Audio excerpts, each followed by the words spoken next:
après avoir accepté l'œuvre de Dieu Tout-Puissant des derniers jours,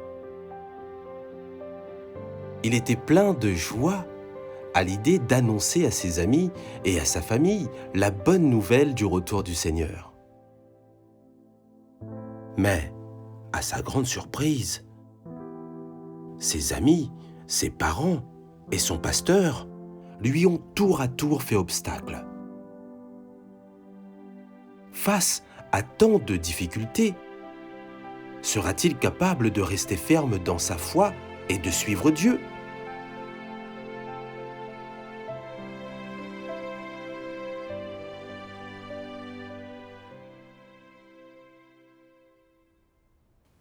Peux-tu nous expliquer comment tu as accepté l'œuvre de Dieu Tout-Puissant des derniers jours ? Un jour, en mars 2020, j'ai rencontré une sœur sur Facebook. Nous avons parlé de la foi dans le Seigneur et j'ai trouvé ce que cette sœur disait très nouveau. Par exemple, elle m'a demandé si je connaissais le critère de l'entrée dans le royaume des cieux. Et ce sujet a aussitôt piqué ma curiosité. J'ai pensé, je crois au Seigneur depuis très longtemps, mais les pasteurs et les anciens n'ont jamais parlé du critère de l'entrée dans le royaume des cieux. Je ne me suis jamais demandé non plus si on pouvait entrer dans le royaume des cieux en croyant comme on le fait. C'était la première fois que j'entendais parler de ce sujet et j'étais curieux de connaître la réponse. Plus tard, en participant à des réunions et en lisant les paroles de Dieu Tout-Puissant, j'ai compris qu'après avoir été corrompu par Satan, on avait acquis des natures pécheresses et on péchait souvent. Si on ne se débarrasse pas de cette nature pécheresse, on ne peut pas échapper au péché. Ceux qui sont souillés et corrompus de cette manière ne sont pas dignes d'entrer dans le royaume des cieux parce que Dieu est juste et saint et que les gens ne peuvent pas voir Dieu s'ils ne sont pas saints. Cette sœur m'a aussi dit « Le Seigneur Jésus est revenu en tant que Dieu Tout-Puissant pour exprimer les nombreuses vérités et pour accomplir l'œuvre de juger et de purifier les gens. Il le fait pour éliminer notre nature pécheresse et nous sauver complètement du péché. Ce n'est qu'en acceptant l'œuvre de jugement de Dieu dans les derniers jours et en étant purifié de notre corruption qu'on devient digne d'entrer dans le royaume des cieux. » Elle m'a aussi lu des paroles de Dieu Tout-Puissant. « Tu sais seulement que Jésus descendra dans les derniers jours, mais comment exactement descendra-t-il ? Un pécheur comme toi, toi qui viens d'être racheté, qui n'a pas été transformé ou perfectionné par Dieu. Peux-tu être selon le cœur de Dieu ? Quant à toi, toi qui es encore ton vieil homme, il est vrai que tu as été sauvé par Jésus et que tu n'es pas compté comme un pécheur grâce au salut de Dieu. Mais cela ne prouve pas que tu n'es pas un pécheur et n'es pas impur. Comment peux-tu être saint si tu n'as pas été transformé ? À l'intérieur, tu es assailli par l'impureté. Tu es égoïste et méchant, mais tu souhaites toujours descendre avec Jésus. Te croirais-tu si chanceux ? Tu as raté une étape dans ta foi en Dieu. Tu as simplement été racheté, mais n'as pas été transformé. Pour que tu sois selon le cœur de Dieu, Dieu doit personnellement te transformer et te purifier. Si tu es seulement racheté, tu seras incapable d'atteindre la sainteté.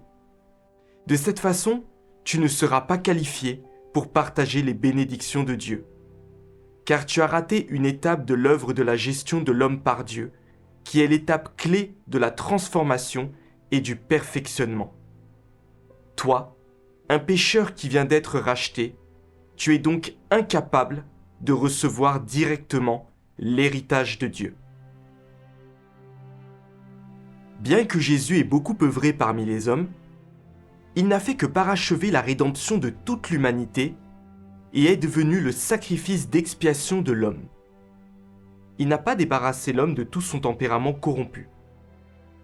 sauver entièrement l'homme de l'influence de Satan, n'exigeait pas seulement de Jésus qu'il devienne le sacrifice d'expiation et qu'il porte les péchés de l'homme, mais aussi que Dieu œuvre de façon plus grande encore pour entièrement débarrasser l'homme de son tempérament corrompu par Satan.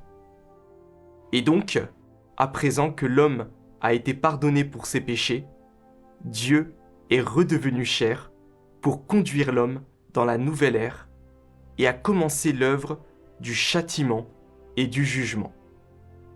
Cette œuvre a mené l'homme dans un domaine plus élevé. Tous ceux qui se soumettent à sa domination jouiront d'une vérité supérieure et recevront de bien meilleures bénédictions. Ils vivront véritablement dans la lumière et gagneront la vérité, le chemin et la vie. La sœur a aussi échangé sur sa compréhension de ces paroles de Dieu avec moi. Après l'avoir écoutée, j'ai songé à mes actes et à ma conduite, ainsi qu'à ceux de mes frères et sœurs. Je devais admettre que, dans notre foi dans le Seigneur, nos péchés avaient été absous. On jouissait de la grâce abondante du Seigneur. On faisait quelques bonnes actions, on était bon, on ne frappait pas et on ne réprimandait pas les autres. Mais il nous arrivait encore souvent de mentir et de pécher. On était arrogant et on prenait les autres de haut. On rivalisait pour la renommée et le gain, on enviait et haïssait encore les autres, on vivait tous piégés dans un cercle de péché et de confession. Et on se débattait constamment avec le péché. Ce n'est qu'après avoir lu les paroles de Dieu Tout-Puissant que j'ai compris que c'était parce que notre nature pécheresse n'avait pas été éliminée. Grâce aux paroles de Dieu Tout-Puissant, j'ai aussi trouvé le moyen d'échapper au péché et d'être sauvé par Dieu. Il consiste à accepter l'œuvre de jugement de Dieu Tout-Puissant dans les derniers jours. Nous ne sommes dignes d'entrer dans le royaume de Dieu qu'après avoir été purifiés de nos tempéraments corrompus. Il est très important de trouver le chemin pour entrer dans le royaume des cieux. C'est vrai. J'ai trouvé les paroles de Dieu Tout-Puissant très bonnes et concrètes. Ces paroles ont illuminé mon cœur et m'ont permis de comprendre des vérités dont je n'avais jamais entendu parler. Après ça, j'ai lu les paroles de Dieu Tout-Puissant avec assiduité. Participer activement à des réunions en ligne, échanger avec les frères et sœurs sur la connaissance et la compréhension de la parole de Dieu, et à chaque fois qu'on se rencontrait, je trouvais ça très gratifiant et agréable. Après un certain temps, j'ai connu beaucoup de vérités et de mystères qui ne m'avaient pas été enseignés par ma croyance dans le Seigneur et ma lecture de la Bible. Comme ce qu'est l'incarnation, la manière de distinguer le vrai Christ des faux, le mystère du nom de Dieu, le but de son plan de gestion, la manière dont Satan corrompt l'humanité, celle dont Dieu œuvre étape par étape pour sauver l'humanité, la manière dont le royaume de Dieu se réalise sur terre, et plus encore. Dans les paroles de Dieu Tout-Puissant, j'ai aussi trouvé l'explication de beaucoup de choses que je ne comprenais pas jusque-là dans la Bible. J'ai compris que ces vérités et que ces mystères ne pouvaient être révélés que par Dieu lui-même et qu'aucun homme n'avait le pouvoir de dévoiler ces mystères. J'en ai donc conclu que la parole de Dieu Tout-Puissant était la vérité et la voix de Dieu, et que Dieu Tout-Puissant était le Seigneur Jésus revenu. J'étais fou de joie. J'ai annoncé la bonne nouvelle du retour du Seigneur à mes amis, et je leur ai conseillé de se pencher sur l'œuvre de Dieu Tout-Puissant dans les derniers jours, eux aussi. Mais peu après, l'église chrétienne la plus importante et qui fait le plus autorité dans ma région, l'église baptiste du nord-est de l'Inde, a commencé à diffuser parmi les croyants des documents qui avaient été fabriqués par les pasteurs pour condamner l'Église de Dieu Tout-Puissant. Ces documents étaient remplis de calomnies et de diffamations répandues par le PCC contre l'Église, et ils interdisaient aux croyants de participer à des réunions de l'Église. Leur contenu a aussi été diffusé sur les principales chaînes de télévision indiennes. Dès qu'on allumait sa télévision ou son ordinateur pour regarder les informations, on tombait sur ce genre de propagande négative. Ça s'est vite répandu dans tout le pays. Voir ces pasteurs et dirigeants du monde religieux déformer les faits de manière éhontée, faire circuler des rumeurs et des absurdités pour calomnier et condamner Dieu Tout-Puissant, m'a rendu furieux et très triste. À ce moment-là, beaucoup de ceux qui étudiaient l'œuvre de Dieu des derniers jours avec moi ont quitté les groupes de réunion parce qu'ils avaient été trompés. Certains ont même essayé de me convaincre d'en faire autant en disant « C'est une église que le PCC condamne. Il ne faut pas la croire. » J'ai été déçu de les voir abandonner le vrai chemin et j'ai eu pitié d'eux. Le PCC est un régime athée. Il ne croit pas du tout en Dieu. Et il persécute constamment les croyances religieuses. Pourquoi ces gens préféraient-ils croire le PCC, un parti politique athée, que d'écouter la voix de Dieu et d'étudier son œuvre? Comment pouvaient-ils être si insensés? À ce moment-là, un ami de ma ville natale a vu un message que j'avais posté sur WhatsApp qui disait « Le Seigneur est revenu et le royaume de Christ s'est réalisé sur terre. » Cet ami m'a demandé si j'avais participé à des réunions de l'Église de Dieu Tout-Puissant. J'ai répondu « Oui ». Il m'a dit que je ne devais pas y croire. Il a aussi envoyé des remarques calomnieuses et des absurdités sur l'Église de Dieu Tout-Puissant, et il a écrit « Les pasteurs nous ont dit qu'on ne devait pas suivre Dieu Tout-Puissant. Il est impossible que le Seigneur revienne en tant que chair incarnée dans les derniers jours. Alors on ne doit pas participer aux réunions de l'Église de Dieu Tout-Puissant. » Quand ton ami t'a dit ça, est-ce que cela t'a affecté? Non, ces paroles ne m'ont pas ébranlé, parce qu'à ce moment-là, les frères et sœurs de l'Église de Dieu Tout-Puissant avaient déjà échangé avec moi la vérité sur l'incarnation. Le fait que le Seigneur reviendrait en tant que chair incarnée dans les derniers jours.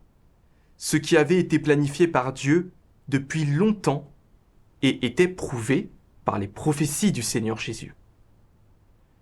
Le Seigneur Jésus a dit « Car comme l'éclair part de l'Orient et se montre jusqu'en Occident, ainsi sera l'avènement du Fils de l'homme.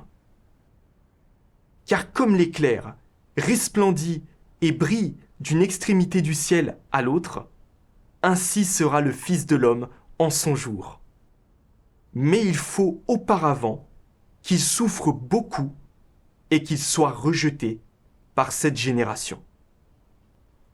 C'est pourquoi vous aussi, tenez-vous prêts, car le Fils de l'homme viendra à l'heure où vous n'y penserez pas. » Lorsqu'il a prophétisé son retour dans les derniers jours, le Seigneur Jésus a mentionné de nombreuses fois l'avènement du Fils de l'homme. Le Fils de l'homme viendra. Et le Fils de l'homme en son jour. Ici, le Fils de l'homme désigne la chair incarnée. Dieu Tout-Puissant est venu dans les derniers jours et a exprimé de nombreuses vérités. Il est l'avènement du Fils de l'homme, l'apparition du Sauveur, ce qui accomplit les prophéties du Seigneur Jésus. Je savais aussi que seul Dieu était la vérité, le chemin et la vie. Si une personne peut exprimer la vérité et la parole de Dieu, et si elle peut accomplir l'œuvre du jugement et de la purification dans les derniers jours, alors cette personne doit être Dieu incarné. Même si son apparence est ordinaire, et quel que soit son statut et son pouvoir, ce sont ses paroles et son œuvre qui sont importantes. C'est la meilleure manière de prouver son identité et son statut. J'ai expliqué à mon ami ce que j'avais compris et je lui ai répondu. Dieu est le Seigneur de la création. Il peut faire ce qu'il veut. Ce que nous devons faire, nous autres humains, c'est chercher, sans juger Dieu, ni le circonscrire. Les réunions de l'Église de Dieu Tout-Puissant sont très bénéfiques pour moi et m'aident à comprendre beaucoup de vérités. Alors je n'arrêterai pas d'y aller. Quand on croit en Dieu, on doit écouter la voix de Dieu, non écouter aveuglément des gens. La Bible dit « Il faut obéir à Dieu plutôt qu'aux hommes ». Alors mon ami m'a dit très sérieusement « Si tu continues à croire en Dieu Tout-Puissant, le Conseil suprême t'interrogera quand tu reviendras ici. Le pasteur ne te laissera pas y croire, et les villageois te rejetteront. As-tu réfléchi à ces choses ?» J'ai répondu « Être rejeté par des gens ne m'effraie pas. Ce qui est effrayant, c'est d'échouer à suivre les pas de Dieu et d'être abandonné par Dieu.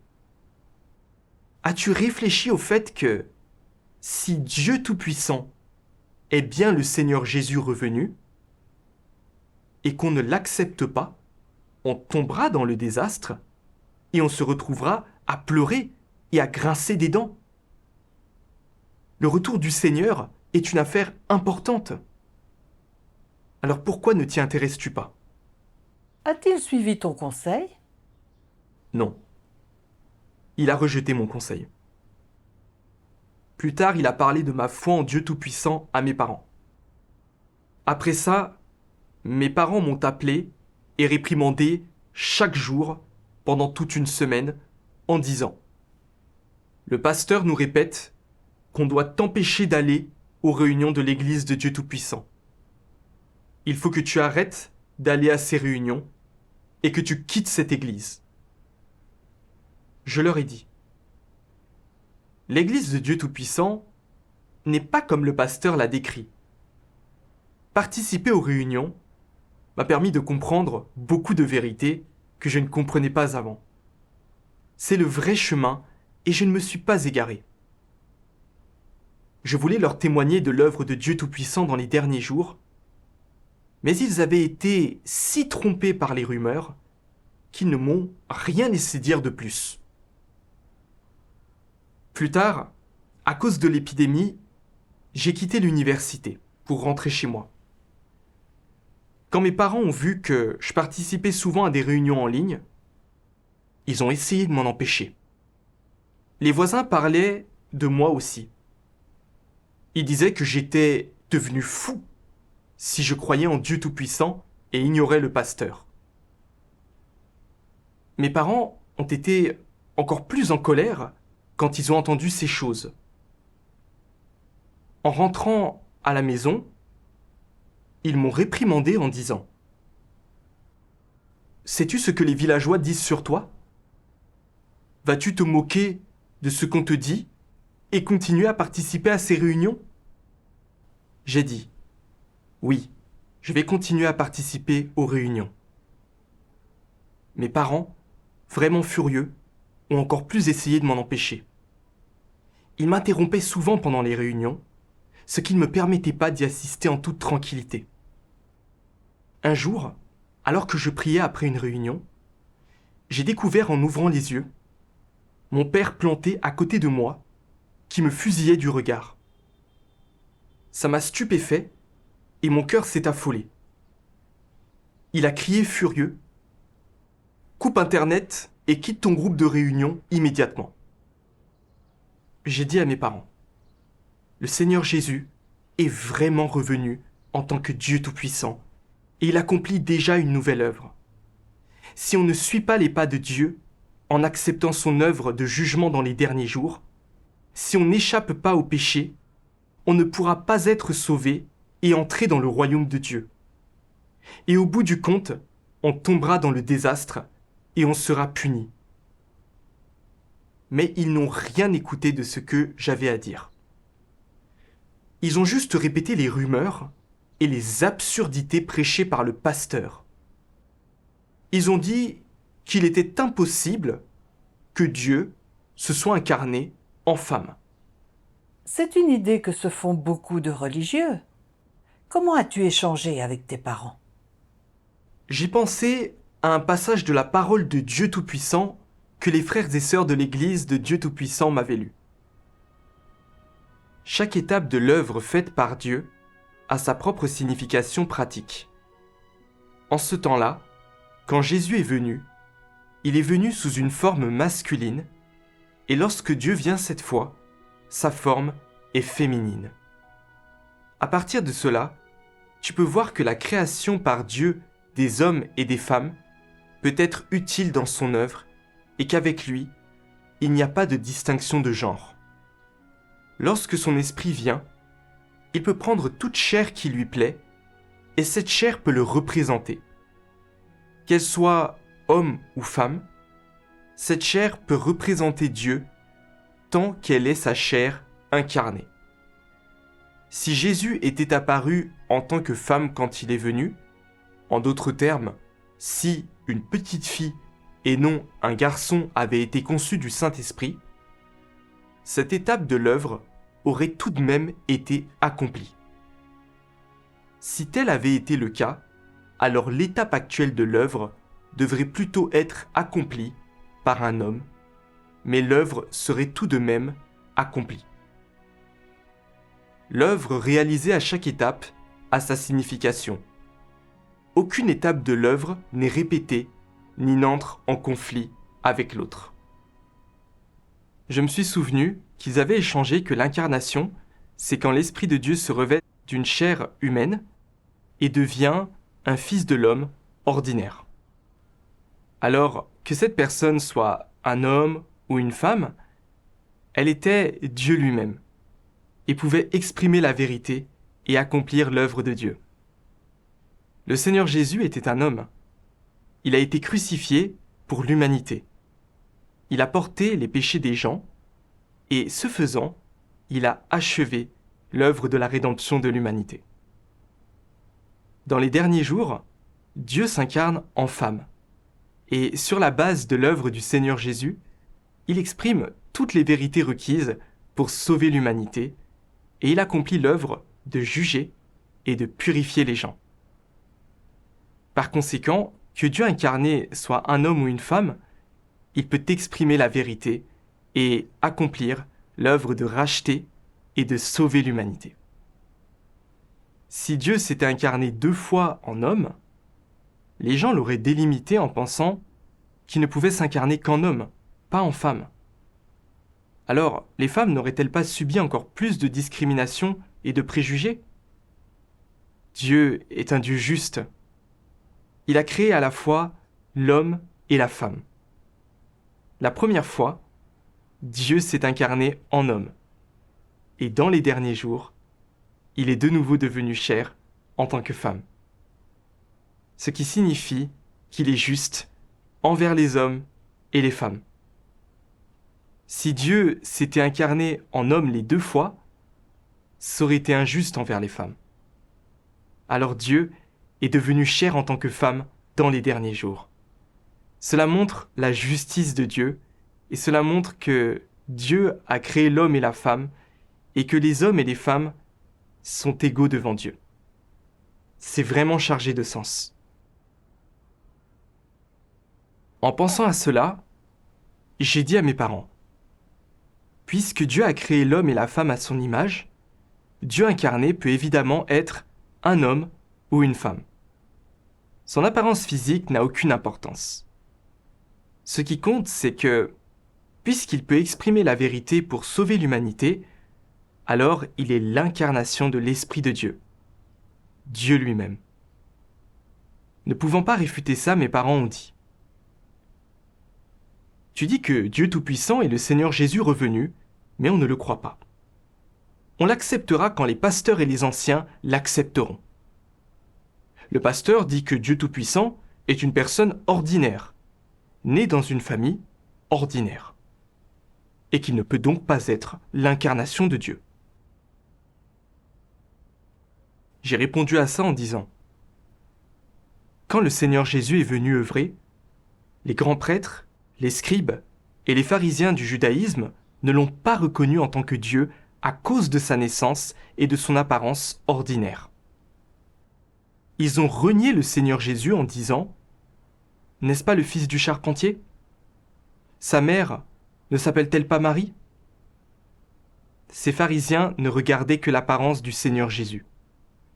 Ils n'ont pas cherché à savoir si ses paroles et son œuvre venaient de Dieu. Avec leur tempérament arrogant, ils ont décidé qu'il était un homme ordinaire et non Dieu. Ils ont aussi fabriqué des rumeurs, calomnié et condamné le Seigneur Jésus. Parce que les croyants du judaïsme les vénéraient et leur obéissaient, ils les ont suivis en crucifiant le Seigneur. Finalement, ils ont perdu le salut de Dieu et ont été punis. C'est pareil aujourd'hui. Ces pasteurs et ces anciens ne cherchent pas à savoir si les paroles exprimées par Dieu Tout-Puissant sont la vérité et la voix de Dieu. Ils ne font que juger et condamner aveuglément Dieu Tout-Puissant en disant que Dieu Tout-Puissant est une personne ordinaire et en mettant en cause son origine et son milieu familial. Ne font-ils pas la même chose que les pharisiens quand ils ont condamné le Seigneur Jésus? Je me suis souvenu d'un passage des paroles de Dieu que mes frères et sœurs m'avaient lu. Celui qui est l'incarnation de Dieu doit posséder l'essence de Dieu. Et celui qui est l'incarnation de Dieu doit posséder l'expression de Dieu. Puisque Dieu se fait chair, il doit apporter l'œuvre qu'il projette de faire, et puisque Dieu se fait chair, il doit exprimer ce qu'il est et doit être capable d'apporter la vérité à l'homme, de lui donner la vie et de lui montrer le chemin. La chair qui n'a pas l'essence de Dieu n'est résolument pas le Dieu incarné. Il n'y a pas de doute à ce sujet. Si l'homme projette de se renseigner pour déterminer s'il s'agit de la chair de Dieu incarné, alors il doit le confirmer par le tempérament qu'il exprime, ainsi que par ses paroles. Autrement dit, pour confirmer qu'il s'agit de la chair de Dieu incarnée ou non, et que c'est le vrai chemin ou non, l'on doit réfléchir en se basant sur son essence. Et ainsi, pour déterminer s'il s'agit ou non de la chair de Dieu incarné, le point essentiel est son essence, son œuvre, ses déclarations, son tempérament et bien d'autres aspects, plutôt que son apparence. Si l'on ne scrute que son apparence et qu'en conséquence on oublie son essence, alors cela montre que l'on est aveugle et ignorant. J'ai dit à mes parents: pour déterminer si la chair de Dieu Tout-Puissant est la chair incarnée de Dieu, on doit se demander s'il peut exprimer la vérité et accomplir l'œuvre de sauver l'humanité. Pas si son apparence est ordinaire ou non. Réfléchissez-y. Croyons-nous au Seigneur Jésus du fait de son image dans la chair? Non. Nous croyons au Seigneur Jésus parce que nous avons lu ses paroles dans la Bible, que nous avons vu qu'elles étaient pleines d'autorité et qu'il pouvait racheter les péchés de l'humanité. Et parce que nous jouissons de beaucoup de la grâce du Seigneur. Je crois en Dieu Tout-Puissant aujourd'hui parce que j'ai vu que les paroles qu'il exprimait étaient la vérité. Elles ont de l'autorité et du pouvoir, et elles sont la voix de Dieu. Je n'ai cru qu'il était Dieu incarné, le Seigneur Jésus revenu, qu'après l'avoir constaté. Vous devriez lire les paroles de Dieu Tout-Puissant, vous aussi. N'écoutez pas les paroles des pasteurs sans réfléchir et ne croyez pas aveuglément ce qu'ils disent. S'ils prennent le mauvais chemin, résistent à Dieu et le condamnent, les suivrez-vous en résistant à Dieu et en le condamnant? M'entendre dire ça a rendu mes parents furieux. Ils m'ont réprimandé en disant « Si tu oses t'opposer aux pasteurs et aux anciens, tu seras chassé par les villageois. Tu n'es même pas encore adulte. Où irais-tu? On ne pourra pas t'aider si ça se produit. Arrête de parler de ces choses et ne témoigne pas de Dieu Tout-Puissant à d'autres personnes. Quand les pasteurs et les anciens l'accepteront, on l'acceptera. Pour le moment, évite de t'attirer des ennuis. » Ils ne t'écoutaient toujours pas. En effet, j'ai eu beau échanger avec eux, ils n'ont rien écouté et ils m'ont réprimandé sévèrement. Ils ont dit « On dépense beaucoup d'argent pour tes études, pour ta nourriture et tes vêtements. Mais tu es si désobéissant. Tu nous déçois. » À cette époque, mes 2 frères soutenaient mes parents. Personne dans ma famille ne suivait mon conseil.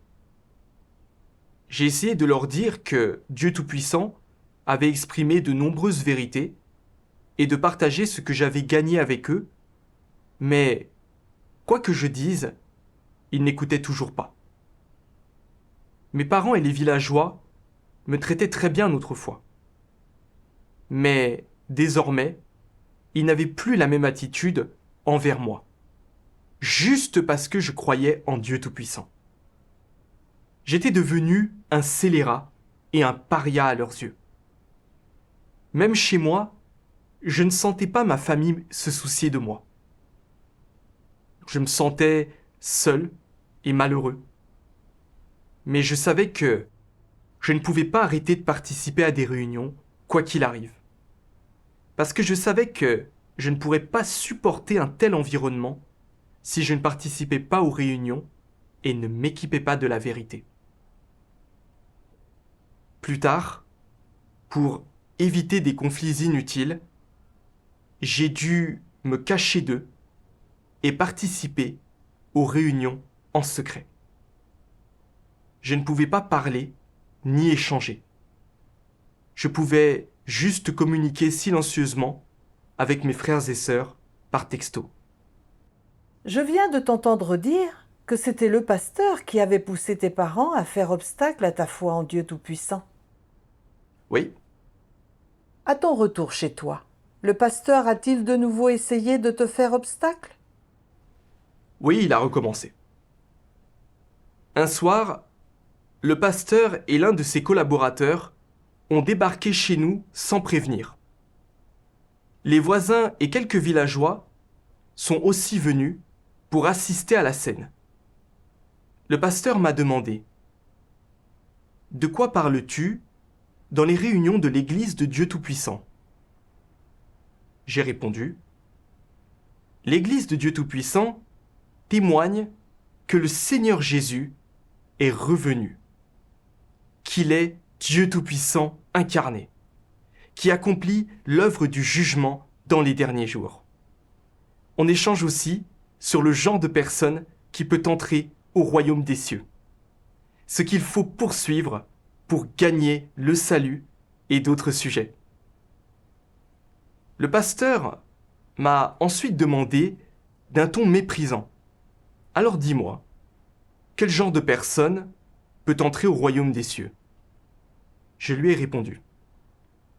La Bible dit « Ceux qui me disent « Seigneur, Seigneur » n'entreront pas tous dans le royaume des cieux, mais celui-là seul qui fait la volonté de mon Père qui est dans les cieux. Vous soyez saints, car je suis saint. » Ces versets nous montrent que pour entrer au royaume des cieux, on doit échapper au péché, être purifié de nos tempéraments corrompus et devenir des gens qui suivent la volonté de Dieu. Pour le moment, on vit toujours dans le péché. On ment, on pêche, et on ne parvient pas à pratiquer les paroles de Dieu. Alors, on ne peut pas entrer dans son royaume. Avant, je ne comprenais pas pourquoi on était piégé dans un cercle permanent de péché, de confession et de nouveaux péchés. Pourquoi ne peut-on pas échapper à la servitude du péché? Ce n'est qu'en lisant les paroles de Dieu Tout-Puissant que j'ai compris que nos péchés étaient pardonnés quand on croyait au Seigneur, mais que notre nature pécheresse, la racine de notre péché, n'avait pas été éliminée. Voilà pourquoi on ne peut pas s'empêcher de continuer à mentir et à pécher. La Bible dit « Sans la sanctification, personne ne verra le Seigneur ». Le Seigneur est saint. Alors on ne peut pas entrer dans le royaume de Dieu si on continue à pécher et à résister à Dieu. À présent, le Seigneur Jésus est revenu pour accomplir l'œuvre du jugement dans les derniers jours. Il exprime toutes les vérités qui purifient et sauvent l'humanité, accomplissant la prophétie du Seigneur Jésus. J'ai encore beaucoup de choses à vous dire, mais vous ne pouvez pas les porter maintenant. Quand le Consolateur sera venu, l'Esprit de vérité, il vous conduira dans toute la vérité. Dieu Tout-Puissant a exprimé de nombreuses vérités. Non seulement il révèle le mystère du plan de gestion de Dieu, mais il révèle aussi la racine du péché de l'humanité. Il juge et révèle les natures pécheresses des gens, telles que l'arrogance, la malhonnêteté, la méchanceté, etc. Il révèle aussi les diverses impuretés de notre croyance en Dieu et d'autres mauvaises intentions et points de vue erronés, comme le fait de ne croire en Dieu que pour entrer au royaume des cieux. Les frères et sœurs de l'Église de Dieu Tout-Puissant éprouvent le jugement et le châtiment des paroles de Dieu. Ils découvrent peu à peu la vérité sur leur nature satanique et leur corruption. Ils se repentent sincèrement et ils finissent par réussir à échapper aux chaînes du péché et à purifier leur tempérament corrompu. C'est le résultat que produit la parole de Dieu à l'ère du règne. Si on veut entrer au royaume des cieux, on doit accepter l'œuvre de jugement de Dieu Tout-Puissant dans les derniers jours, et on ne sera digne d'entrer dans le royaume de Dieu que lorsque notre corruption aura été purifiée. Quand je me suis tu, le pasteur a dit « Je sais que tu aspires à la vérité, mais tu es encore trop jeune. Comme tu ne comprends pas très bien la Bible, tu es facilement trompé. Maintenant, tu dois arrêter de suivre Dieu Tout-Puissant, confesser tes péchés au Seigneur, te repentir et arrêter de participer à ses réunions. » Voyant que je l'ignorais, le pasteur a ajouté « Tu es ma brebis. Comment oses-tu me désobéir? Tu dois te repentir sur le champ, quitter l'Église de Dieu Tout-Puissant et arrêter de prier au nom de Dieu Tout-Puissant. » J'ai répondu fermement. Je n'arrêterai jamais de suivre Dieu Tout-Puissant. Il était furieux et il m'a averti. Le Conseil suprême de l'Église m'a chargé de veiller sur toi. Si tu persistes à croire en Dieu Tout-Puissant, tu seras convoqué par le Conseil suprême pour être interrogé. Sache que, si ça se produit, non seulement tes études seront affectées, mais tu auras une mauvaise réputation dans l'Église. Tu ne pourras peut-être même pas trouver un emploi à l'avenir. Pourquoi t'infliger ça? As-tu ressenti une certaine faiblesse quand le pasteur a dit ça? Cela a dû être vraiment stressant. En effet, j'ai ressenti beaucoup de pression parce que je savais que le Conseil suprême de l'Église ne me laisserait plus tranquille après m'avoir interrogé. Si je n'arrêtais pas de suivre Dieu Tout-Puissant, quand j'aurais besoin d'un certificat à l'avenir, le chef du village ne me le signerait pas. Je ne trouverais peut-être même pas de travail. Mes parents m'avaient envoyé à l'université pour que je trouve un bon emploi une fois diplômé. Si je ne trouvais pas d'emploi, il était certain que mes parents me gêneraient encore plus dans ma foi en Dieu Tout-Puissant. En plus, je commençais juste à croire en Dieu Tout-Puissant et je ne comprenais qu'une petite partie de la vérité. Si l'on m'interrogeait et que j'affrontais tout un groupe de gens qui m'attaquaient, pourrais-je tenir bon ? Si je persistais à croire en Dieu Tout-Puissant, me renverrait-il de l'université ? Demanderait-il à tous les autres croyants de me rejeter ? En y songeant, j'ai été très inquiet. Alors j'ai prié Dieu en silence pour lui demander de me guider et dire que je voulais rester ferme dans mon témoignage pour lui.